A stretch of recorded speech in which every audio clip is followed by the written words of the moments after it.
आज हम लोग ऑर्गेनिक केमिस्ट्री का बहुत ही इम्पोर्टेंट क्वेश्चन सॉल्व करना सीखेंगे।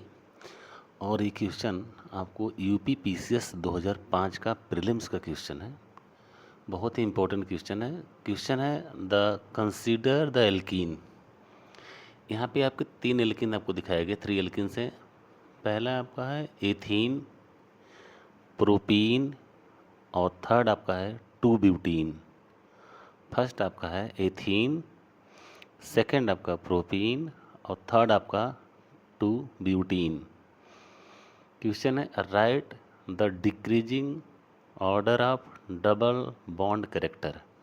डबल बॉन्ड करेक्टर को उसको डिक्रीजिंग ऑर्डर में हमको लिखना है। डबल बॉन्ड करेक्टर को डिक्रीजिंग ऑर्डर में लिखने का मतलब क्या होगा कि डबल बॉन्ड आपका प्योर है या उसमें कोई रेजोनेटिंग स्ट्रक्चर काम कर रहा है या मेजोमेरिक इफेक्ट काम कर रहा है या हाइपर कंजुगेशन इफेक्ट काम कर रहा है। हाइपर कंजुगेशन को हम लोग कहते हैं no bond resonance. Hyperconjugation that is no bond resonance. तो यहाँ पे सबसे पहले हम लोग एथीन का फार्मूला देखेंगे। एथीन का फार्मूला क्या होता है C2H4। और C2H4 का जब भी हम लोग स्ट्रक्चर बनाएंगे तो स्ट्रक्चर बनाते समय हमको ध्यान देना है कि एथीन में क्या होते हैं CH2 डबल बॉन्ड CH2 भी लिख सकते हैं। और इसको जब ओपन फॉर्म लिखेंगे तो क्या लिखेंगे HHC डबल बॉन्ड CHH। ये आपका एथीन का स्ट्रक्चर है। उसके बाद प्रोपीन हम लोग बनाएंगे। प्रोपीन को यहाँ पे 1 2 नहीं दिखाया गया है क्योंकि प्रोपीन में 3 कार्बन होंगे, एक डबल बॉन्ड बनेगा। तो डबल बॉन्ड आप कहीं से भी काउंट करेंगे 1 पे ही बनेगा, इसलिए यहाँ पे डबल बॉन्ड के पोजीशन को नहीं दिखाया गया। जबकि इसके अंदर 3 कार्बन है, 3 कार्बन होने के साथ साथ भी इसके कैरेक्टर को नहीं दिखाया गया है। तो प्रोपीन में क्या फार्मूला होगा CH3 CH double bond CH2। और हमारा जो नेक्स्ट आपका ऑप्शन है, option that is your 2 butene. यहाँ पे ब्यूटीन दिया गया है और ब्यूटीन में कितने होते हैं 4 कार्बन होते हैं।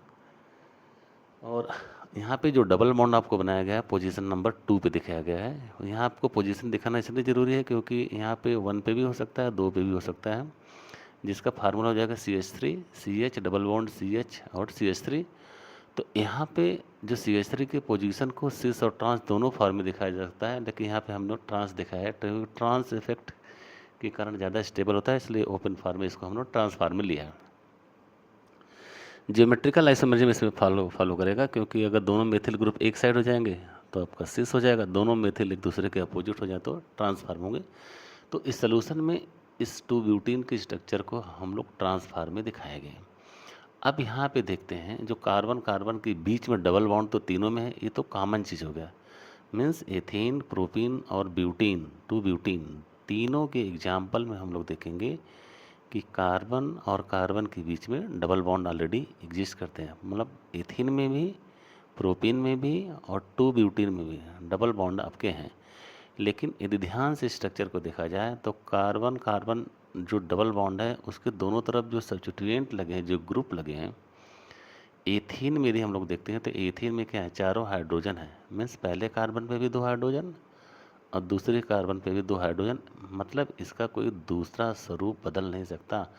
इसमें कोई इंडक्टिव इफेक्ट नहीं काम कर रहा है। इसमें इंडक्टिव इफेक्ट मीन्स इसमें कोई कोई ग्रुप या सब्स्टिट्यूएंट ऐसा प्रेजेंट नहीं है जो या तो इलेक्ट्रॉन डोनेट कर सकते हैं या तो इलेक्ट्रॉन को एक्सेप्ट करे।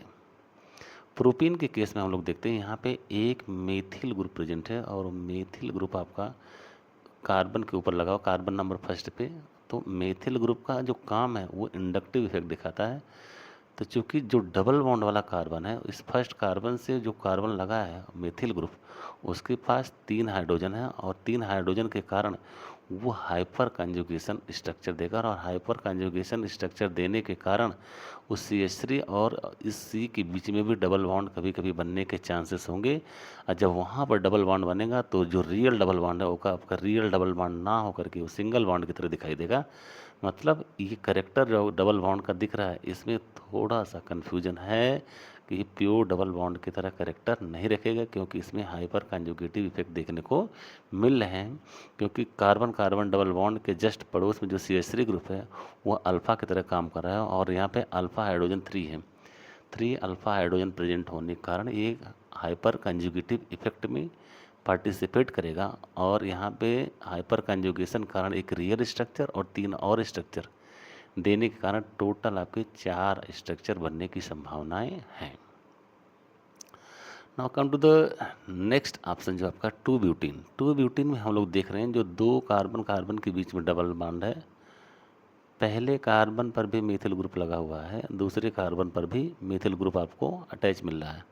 तो दोनों कार्बन पे मेथिल ग्रुप होने के कारण हाइपर कंजुगेटिव इफेक्ट इसमें ज़्यादा होगा, और हाइपर कंजुगेशन ज़्यादा होगा तो डबल बॉन्ड का करेक्टर बहुत लोअर होगा। जितना ज़्यादा हाइपर कंजुगेटिव इफेक्ट होगा उतना कम आपका डबल बॉन्ड का इफेक्ट होगा। तो डबल बॉन्ड का करेक्टर जो है 2 ब्यूटीन में सबसे लिस्ट दिख रहा है, और प्रोपीन में उसके बाद, और एथीन में सबसे कम। तो डबल बॉन्ड असली में सबसे ज़्यादा है किसके पास? तो सबसे ज़्यादा डबल बॉन्ड करेक्टर आपका रखता है एथीन। क्यों? क्योंकि एथीन में कार्बन के साथ दोनों तरफ हाइड्रोजन लगे हैं, इसलिए ये प्योर डबल बॉन्ड की तरह काम करेगा। जबकि प्रोपीन में आपके हाइपर कंजुगेटिव इफेक्ट पॉसिबल है, क्योंकि अल्फा हाइड्रोजन 3 है, और 2 ब्यूटीन में 2 तरफ मेथिल ग्रुप लगे हैं, मतलब 3 हाइड्रोजन वहाँ और 3 हाइड्रोजन पहले पे, 3 हाइड्रोजन दूसरे पे, टोटल 6 अल्फा हाइड्रोजन होने के कारण यहाँ पर आपके हाइपर कंजुगेटिव इफेक्ट ज़्यादा बनेंगे, इसलिए इसका डबल बॉन्ड करेक्टर सबसे लिस्ट होगा। तो सबसे ज़्यादा डबल बॉन्ड करेक्टर आपका ethene, then propene and then butene. Very important question है ये, यूपी पीसीएस 2005 का क्वेश्चन है जो प्रीलिम्स में पूछा गया है। यहाँ आपको दिखाया गया है साइड में double bond character of alkene decreases, question आपको लिखा गया है, यहाँ आपको हाईलाइटेड करके नोट्स दिखाया गया है साइड में आपके दाहिने तरफ।